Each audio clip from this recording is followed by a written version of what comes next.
I want to tell you how I was able to find a random, and I mean random, product that generated over $500,000 in revenue and $200,000 in profit, and that's what I'm going to be telling you in this video. So first we're going to start with a bit of story time. Zoom in for dramatic effect. Okay, so story time here. My brother and I started an Amazon FBA business back in 2014, and I was 1 year out of school at this point, and my brother, well, he was 5 years out of school, and I was just up for trying anything out, and I guess he just wanted to do something with his life.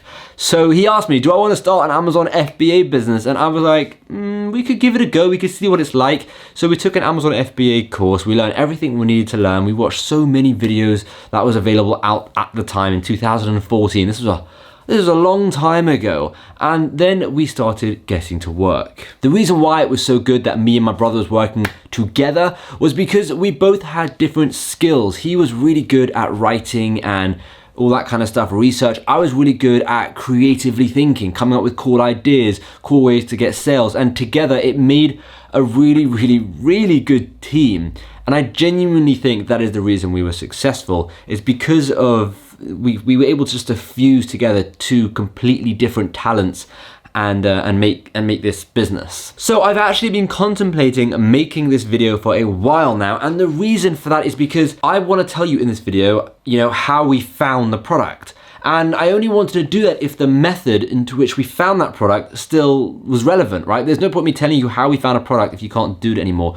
But recently I did the exact same method. I went over the exact same steps, and I found another really, really good product. And it just made me, it kind of confirmed that, I can make this video, I can share with you the exact method that we use to find this product, because it clearly still works to this day. And who knows, I know a lot of people that watch my videos are into print on demand or affiliate marketing, but just knowing something else, knowing another business, this could mean another source of income for you. And you know what they say, 7 sources of income, that's what we all want to have. And hopefully, after watching this video, you could go and say, maybe I want to try this and add another whole source of income. And if you do, that is absolutely amazing. And that's hopefully the aim for this video. So let's just get right into it. If you are new here, my name is Shimmy Morris, and I make videos all about print on demand, Amazon FBA, marketing, finance, all that kind of stuff. And in today's video, we're going to be talking mainly about Amazon FBA and how I was able to find a product that made a serious amount of money. But if you want to check out any of my other videos, please feel free to do so. And if you want to smash that subscribe button and help me get to 100,000 subscribers, it would mean the world. But without further ado, I'm going to put you on the table and we're going to get straight into this video. So in this video, I want to tell you exactly how we found our best-selling product. And I'm not just saying best-selling, it was a genuine best-selling product on Amazon FBA, which I thought was pretty cool considering how many millions of products on Amazon. I was quite happy with that. And as well as that, I want to tell you about the tools that we use. I also want to tell you how you can do it without using any tools, because we didn't have tools when we started. So yeah, all of that is going to be covered in this video. Well, first, the product in question was a knee brace. The thing that goes on your knee when it's hurting and you want to do something, you want to walk, whatever. I know, it's super random, but that is the beauty of Amazon FBA. That's the beauty of selling on Amazon. You can sell whatever you want. It doesn't matter how random it is. In fact, the more random, the better.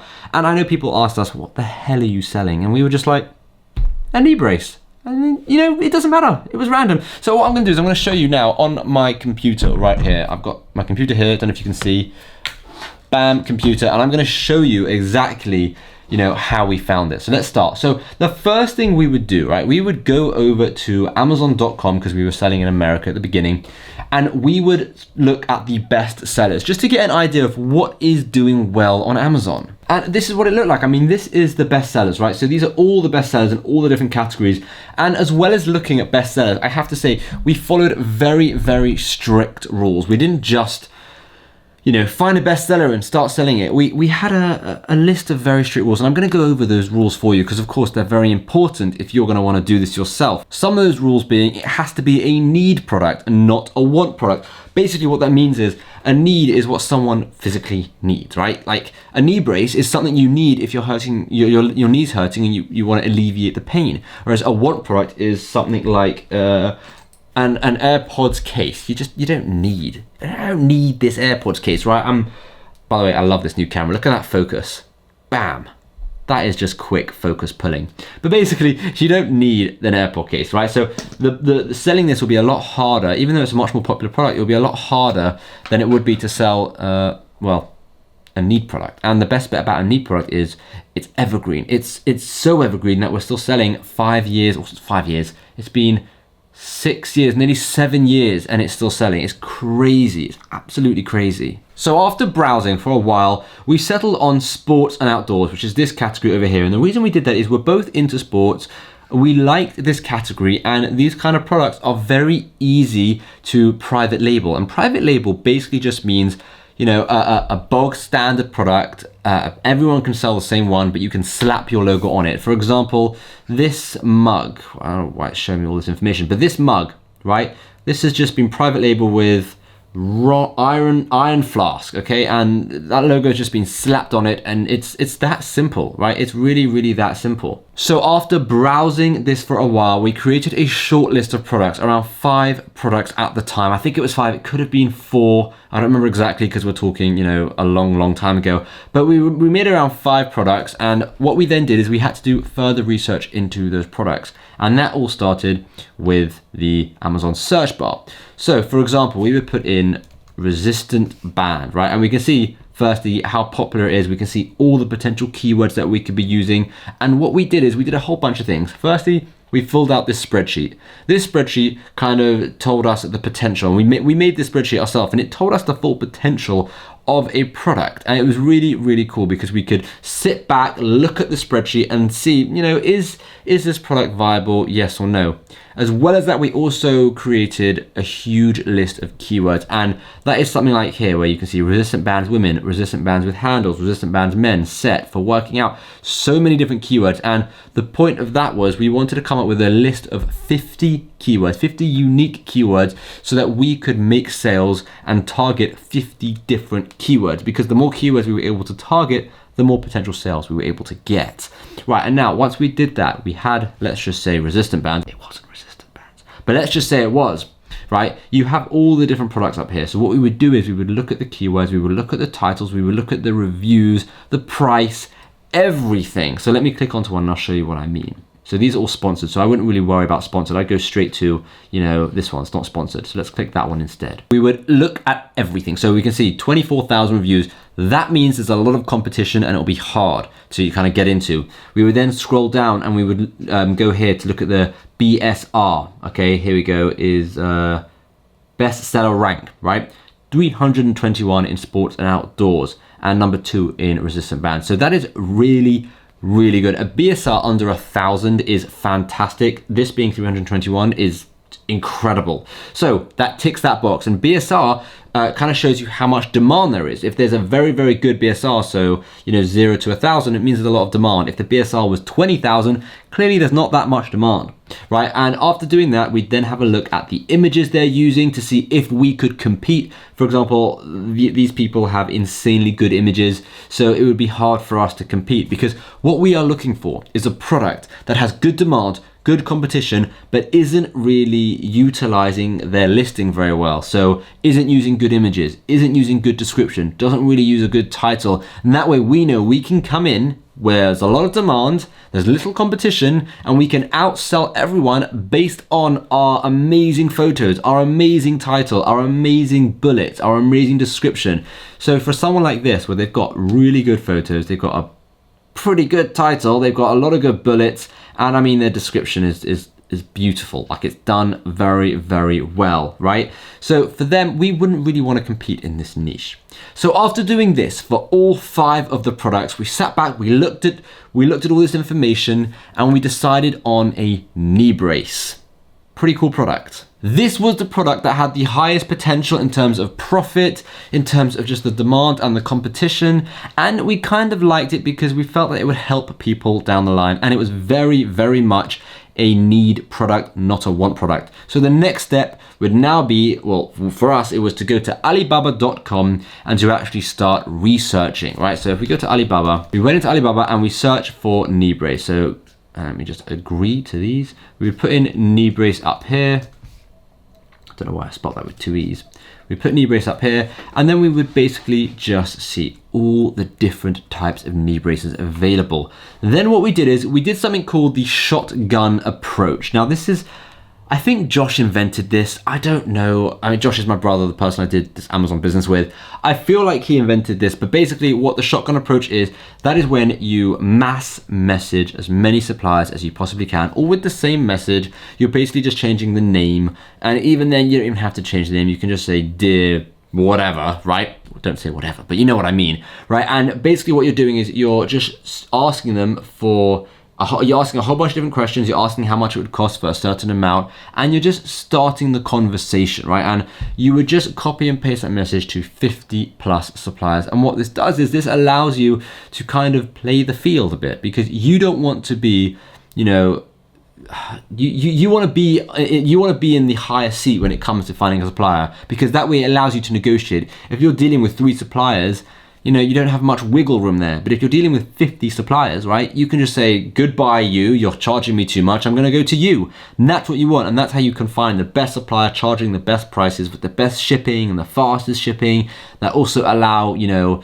all these different things like private labeling and all these other elements. You want to find that really, really good supplier. Now, after finding our supplier, we paid $50 for a sample, and this is that sample. This is a 1 of 1, right? This is a limited edition knee brace. We don't sell this anymore. This is outdated. It's not very good, but this knee brace was, you know, our bread and butter for a while. This is a 1 of 1 piece going for, I want to say 45,000 in auction if you want it.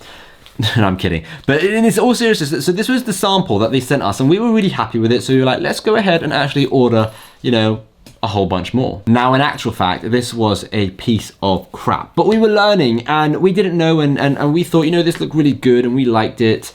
But we learned from our mistakes, and you know what, in all fairness, I don't think it was a mistake, because we learned a lot and then we improved it, and I'm going to talk about that in a second. So after a few months, sales were coming in quite nicely, and we were just rolling. I mean, we were balling, we were loving it, you know. Sales were coming in for our first product that we had decided to sell, and it was brilliant, right? Now, as well as sales, reviews were coming in and questions were coming in, because you know on Amazon, you can ask a question, you can leave a review. This is where it got a bit messy, because we started getting reviews that were not very positive, and we were just not happy for 2 reasons. 1, we didn't want negative reviews, and 2, we didn't want to sell a bad product, right? We genuinely wanted to help people, you know, who were in pain with their knees. So we were kind of like, okay, let's figure this out. So we spoke to the supplier, they weren't able to do anything, so we forgot them, and we decided to find ourselves a new supplier. Now, of course, this meant going through that whole process again, which we didn't want to do, because we were a bit busier, we were doing more things, we were also working on sales and Facebook ads and all these other elements, and you know, Amazon ads and all these different things. So what we did is we employed a sourcing agent, is what they're called. Now, when I say employ, we didn't pay them, right? We found a sourcing agent on an Amazon Facebook group who was able to find us a product. Now, a sourcing agent is really useful because they're on the ground, they're in China, they speak Chinese, they went and visited the factories, and they were able to find exactly what we wanted, but they were also able to negotiate proper prices with us, because when we're doing it ourselves and we're from England and they're kind of going to try and make a bit more money off of us because, you know, we don't really know any better, you know, that can sometimes happen. But when there's someone on the ground in the factory negotiating, you get a really good deal. And that is when this bad boy was born. Now this, you know, well, I don't know why it's still in its packet, but this is the latest updated rendition of our knee brace, and boy was it good, and it got great reviews. This thing was amazing, and as well as that, it was cheaper than this one, and that is mainly due to the fact that the sourcing agent sorted it out for us, and they obviously got their cut of the deal from the supplier. We didn't actually have to pay them any money, which was a win-win. Now, after a few more months, sales were booming with this, like absolutely booming. We were doing Facebook ads, we were doing Amazon ads as well. Amazon ads was really, really powerful, and I highly recommend Amazon ads for anyone, but reviews were coming in, they were positive, everything was going great, and that's when we decided to launch in the UK, because up to this point, we had only launched in the USA, and sales were brilliant. So we thought we'd go to the UK, a much smaller, easier market, and boy, was that a good idea, because within 1 week, we were already on the first page, making sales.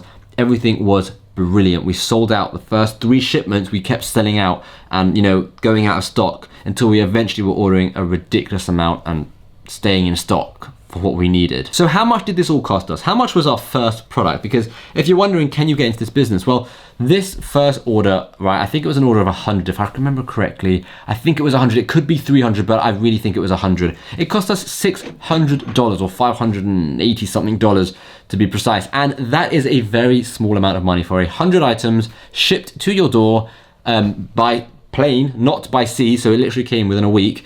And that, I just feel like that was a really, really low barrier of entry in terms of money. And that's what we were looking for. And yes, we sold out and we had to order again and sold out and order again. And that's just because until the point where we were actually making a profit and being able to reinvest our profits, we were spending our own money and we didn't have that much money. Can't speak. We didn't have that much money back then, so it was a lot harder. But as soon as we started reinvesting our profits, we were able to order every single month, and that is when we started spending around $3,000 per month every single month, because we knew we would get around 1,000 sales a month. It would cost us around 3,000 to order that many, right? And then as well as that, we knew we would be making, you know, $10,000 or so from it. So we were pretty set, and we knew how much we had to order every single month. But it did take us quite a few months, like a long time, over 6 months, to get to that point where we were stable enough where we could just have this flowing order coming in with sales coming in. Everything was just smooth. And the only times where it got a bit crazy was at Christmas or like November to December time. And the reason for that is not because our product is a Christmas gift, just because people go crazy and they buy lots and lots more things. And for some reason, people seem to hurt their knees during Christmas. I don't know what it is. Maybe it's all the family fighting. I don't know. But the point is, we got a lot more sales at Christmas, and we had to kind of adjust for those things. So sometimes during Christmas, we would order 2,000 in a month or 3,000 in a month. And worst comes to worst, we would just sell those throughout January, February, March time if we didn't shift them during December. It was really funny telling people this, like just telling people, you know, what our product was, what we were doing, because it was just so flipping random. I mean, what do you do for a living? I sell knee braces on Amazon. It's like, it was so random, but I absolutely loved that element of it. And this was just one product. After this, we did the whole thing again with a brand new product. And that's how we came onto our second product, which I'm not going to talk about in this video. But if you would like a story time part 2, where I tell you about our second product, let me know in the comments down below, because that product actually failed miserably. That we had the complete opposite effect with that product. This product did so well, that product literally could not have done any worse. Like, we sank money into it. It was terrible. And yeah, it was a mistake. And that's a good story. So if you want to hear that, let me know in the comments down below. But that is how we found our product, our knee brace. That is how we started selling it. You know, we did Amazon ads, that kickstarted it, and then we just grew organically because we had all those keywords research, and we put them in the title, we put them in the bullets, we put them in the description. We were ranking organically for all of these different keywords, and that was getting us thousands and thousands of visitors, plus a bit of Amazon ads and Facebook ads. And Facebook ads not so important, but Amazon ads was a big thing. We were able to make so much money from it, and I highly recommend doing it. And if you do want to see more videos on this topic and more in-depth videos, I do have them on my channel. You can go and check them out. I should have a whole playlist about Amazon FBA, which I'll leave at the end of this video. But definitely I would recommend this being one of your sources of income, because it is such a good business, and if you like it, it can be a lot of fun. But anyways, I just want to say a massive thank you for watching this video. I really appreciate it, and hopefully I will see you in the next video.